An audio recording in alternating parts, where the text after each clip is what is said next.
लोगों का इस डिस्कशन से हम लोगों को यही कंक्लूजन निकालना है। जो फर्स्ट लाइन है, स्ट्रॉन्गर इंटरमॉलिक्यूलर फोर्स, तो इस stronger intermolecular force of attraction अगर है लिक्विड के मॉलिक्यूल्स में, तो उसका वेपर प्रेशर लोअर हो जाता है। Strong intermolecular force vapour pressure को कम कर देता है। क्यों कर देता है, तो इसके पीछे फिर यहाँ पर रीजन बताया हुआ कि स्ट्रॉन्ग इंटरमॉलिक्यूलर फोर्स तो लेसर स्केपिंग टेंडेंसी, कम हो जाता है स्केप करने का टेंडेंसी, और इसी से वेपराइज भी करने का टेंडेंसी भी कम हो गया, तो वेपर प्रेशर कम हो गया। लेकिन आप शॉर्ट में इसी दोनों को रिलेट करके याद रखिएगा कि जहां पर इंटरमॉलिक्यूलर फोर्स बढ़ेगा वहां पर वेपर प्रेशर कम हो जाएगा। देखो ये पूरा एक्सपेरिमेंट पर चूंकि बेस्ड है, आइडियल नॉन आइडियल, इसीलिए फिगर बना बना कर बता रहे हैं कि ऐसे ऐसे करके एक्सपेरिमेंट किया गया होगा। प्योर लिक्विड ए लिया गया और क्या बताया हुआ है, ये जो दोनों लिक्विड्स है ये दोनों ही नॉन पोलर है। तो यहाँ पर ए और ए के बीच में इंटरमॉलिक्यूलर फोर्स होगा। उस इंटरमॉलिक्यूलर फोर्स का नाम क्या होगा? तो आप कहिएगा ना कि चूंकि नॉन पोलर मॉलिक्यूल्स है तो जो इंटरमॉलिक्यूलर फोर्स है वो डिस्पर्सिव फोर्स होगा। और ये किसके बीच में है? तो between A and A molecules. क्यों डिस्पर्सिव है? तो दोनों ही नॉन पोलर मॉलिक्यूल है। उसी तरह से बी भी नॉन पोलर है, तो यहाँ पर भी जो इंटरमॉलिक्यूलर फोर्स है वो डिस्पर्सिव फोर्स होगा, और ये है बिटवीन बी एंड बी।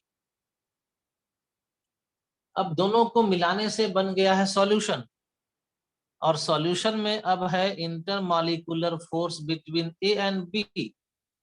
तो यहाँ पर फोर्स ऑफ अट्रैक्शन है between A and B.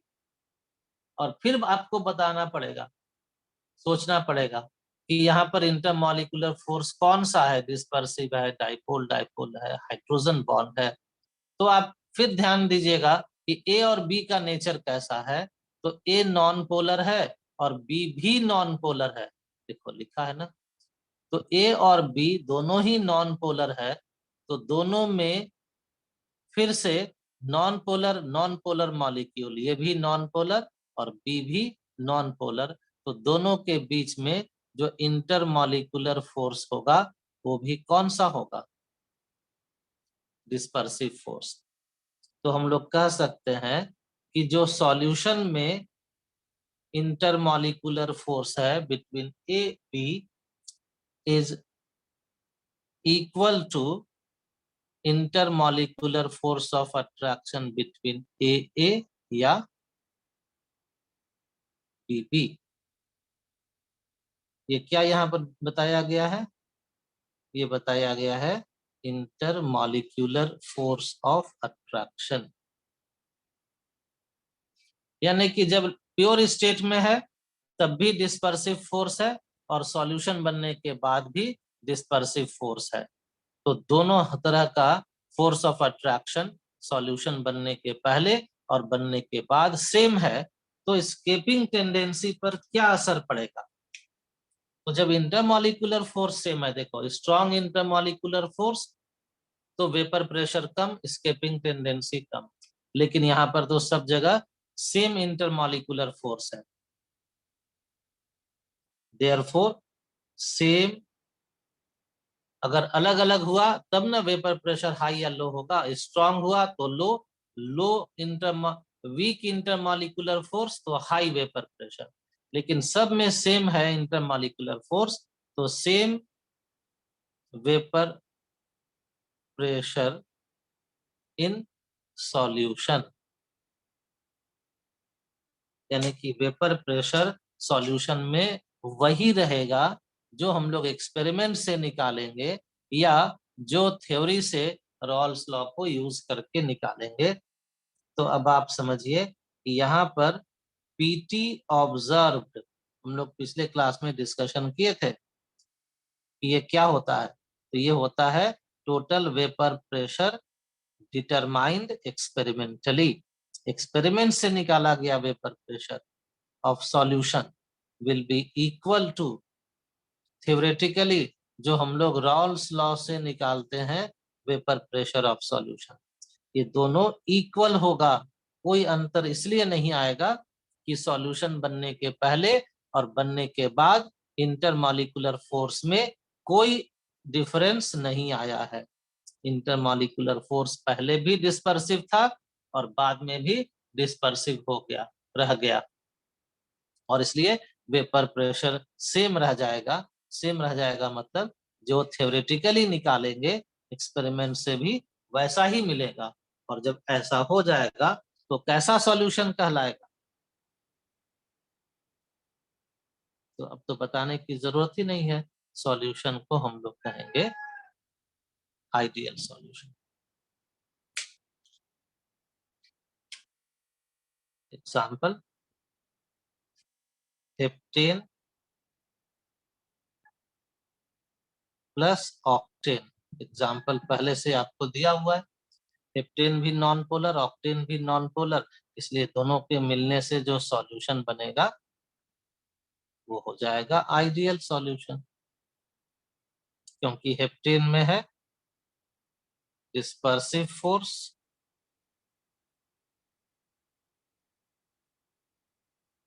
Octane में भी है डिस्पर्सिव फोर्स, और दोनों नॉन पोलर मॉलिक्यूल जब एक साथ हो गया तो सॉल्यूशन बन गया, और उसमें भी है डिस्पर्सिव फोर्स, हीट।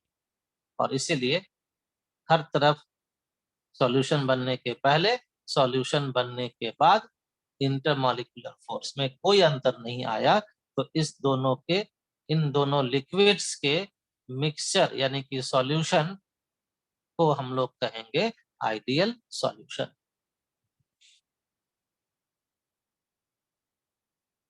दो लिक्विड लिया गया है ए और बी। ए क्या है?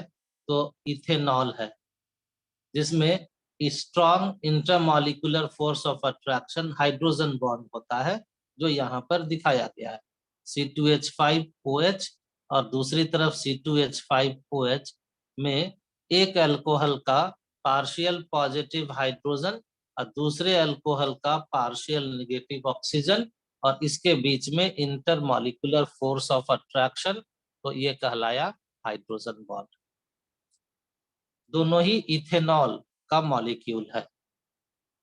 उसी तरह से वाटर जब प्योर स्टेट में है, यानी कि बी लिया गया है वाटर को, तो प्योर स्टेट में यहाँ पर HOH का पार्शियल पॉजिटिव हाइड्रोजन और दूसरा H2O का पार्शियल नेगेटिव ऑक्सीजन के बीच में भी हाइड्रोजन बॉन्ड बनता है, जो कि स्ट्रॉन्ग बॉन्ड का एग्जाम्पल है।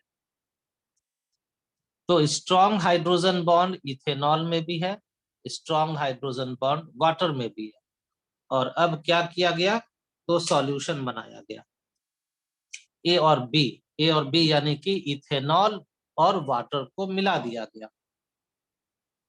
तो इथेनॉल का OH अब वाटर के OH के साथ इंटरैक्ट करेगा, और अल्कोहल का पार्शियल पॉजिटिव हाइड्रोजन वाटर के पार्शियल नेगेटिव ऑक्सीजन से मिल करके हाइड्रोजन बॉन्ड सॉल्यूशन में बनाएगा। अब क्या होता है उसको यहाँ बताया गया है कि जब प्योर अल्कोहल रहता है तो एक मॉलिक्यूल दूसरा मॉलिक्यूल सेम है, दोनों ही ऑर्गेनिक मॉलिक्यूल है, तो उसमें स्ट्रॉन्ग हाइड्रोजन बॉन्ड बनता है। वैसे ही प्योर वाटर है तो दोनों ही इनऑर्गेनिक मॉलिक्यूल है जिसके बीच में हाइड्रोजन बॉन्ड है, तो ये भी स्ट्रॉन्ग होता है। लेकिन सॉल्यूशन में एक है ऑर्गेनिक जो इथेनॉल है, और दूसरा है इनऑर्गेनिक जो कि वाटर है। तो अब यहाँ पर जो हाइड्रोजन बॉन्ड बना है वो है ऑर्गेनिक मॉलिक्यूल और इनऑर्गेनिक मॉलिक्यूल के बीच में। एक मॉलिक्यूल में C2H5 है, दूसरे में C2H5 नहीं है। तो इससे क्या असर पड़ता है कि अब जो हाइड्रोजन बॉन्ड बना है ये पहले वाले हाइड्रोजन बॉन्ड से वीकर हो जाता है। तो वीकर होने का रीजन क्या है वो यहाँ पर बताया हुआ है कि अब जो सॉल्यूशन बना उसमें एक ऑर्गेनिक मॉलिक्यूल है और दूसरा इनऑर्गेनिक मॉलिक्यूल है। हाइड्रोजन बॉन्ड यहाँ भी बनेगा लेकिन ये हाइड्रोजन बॉन्ड वीक हो जाता है, तो इंटरमॉलिक्यूलर फोर्स वीक हो गया।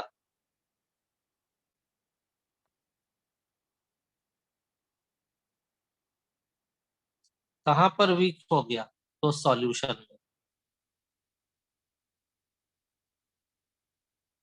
और वीकर इंटरमॉलिक्यूलर फोर्स, तो वेपर बनने का टेंडेंसी ज्यादा हो जाएगा, तो उसको कहेंगे मोर escaping tendency.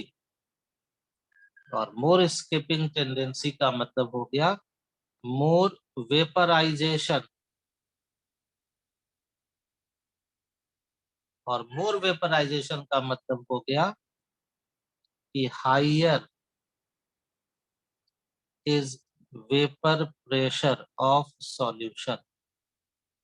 Higher is vapour pressure of solution than expected. Than expected का मतलब है कि रॉल्स लॉस के हेल्प से थियोरेटिकली जब निकालेंगे वेपर प्रेशर और जब हम लोग मिला करके एक्सपेरिमेंटली निकालेंगे तो दोनों अब सेम नहीं होगा, क्योंकि सॉल्यूशन में जाने के बाद इंटरमॉलिक्यूलर फोर्स वीक हो गया। तो सॉल्यूशन में जाने के बाद इंटरमॉलिक्यूलर फोर्स वीक हो गया तो ज्यादा आसानी से वेपराइज करेगा, तो हायर वेपर प्रेशर हो जाएगा। मतलब कि PT observed is more than PT theoretical. तो observed vapour pressure theoretical vapour pressure से बढ़ गया। तो ऑब्जर्व वेपर प्रेशर थ्योरेटिकल से बढ़ गया तो हम लोग कैसा डेविएशन कहेंगे? पिछले क्लास को याद करो, पॉजिटिव नेगेटिव डेविएशन। तो इसको कहेंगे positive deviation from Rawls law. Non ideal तो हो ही गया और साथ में पॉजिटिव डेविएशन मिलेगा। प्योर स्टेट में एसीटोन है तो वहां पर जो इंटरमॉलिक्यूलर फोर्स ऑफ अट्रैक्शन है वो है dipole dipole interaction. Pure state में क्लोरोफॉर्म है तो यहाँ पर भी जो इंटरमॉलिक्यूलर फोर्स है वो है डाइपोल डाइपोल इंटरैक्शन। लेकिन दोनों को मिक्स करके बना दिया गया है सॉल्यूशन। तो सॉल्यूशन में अब प्योर नहीं है कि सिर्फ एसीटोन रहेगा, एसीटोन के साथ साथ क्लोरोफॉर्म भी सॉल्यूशन में है। और एसीटोन में देखिए ऑक्सीजन पर पार्शियल नेगेटिव है, अब क्लोरोफॉर्म में हाइड्रोजन पर पार्शियल पॉजिटिव है। तो यहाँ पर पार्शियल नेगेटिव ऑक्सीजन और पार्शियल पॉजिटिव हाइड्रोजन के बीच में हो गया इंटरमॉलिक्यूलर फोर्स ऑफ अट्रैक्शन। और ये सुने हो ना कि intermolecular force of attraction between partial positive hydrogen and partial negative oxygen, nitrogen या फ्लोरीन को क्या कहते हैं? इसी को ना कहते हाइड्रोजन बॉन्ड। सॉल्यूशन बनने के पहले डाइपोल डाइपोल इंटरैक्शन, सॉल्यूशन बनने के बाद हाइड्रोजन बॉन्ड। अब ये हाइड्रोजन बॉन्ड वीक होता है डाइपोल डाइपोल से कि स्ट्रांग होता है? तो आपको तो याद ही है, this is stronger than dipole dipole interaction. तो अब क्या हुआ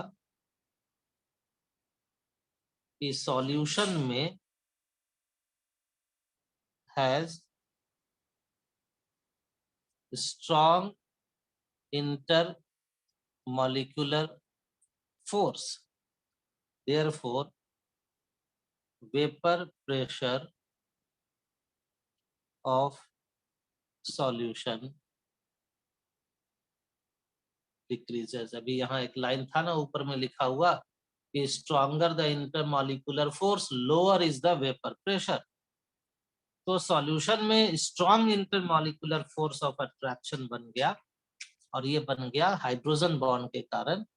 तो स्ट्रॉन्ग इंटरमॉलिक्यूलर फोर्स बन जाने से सॉल्यूशन का वेपर प्रेशर डिक्रीज कर जाता है, जिसका मतलब ये निकला कि एक्सपेरिमेंट से निकाला गया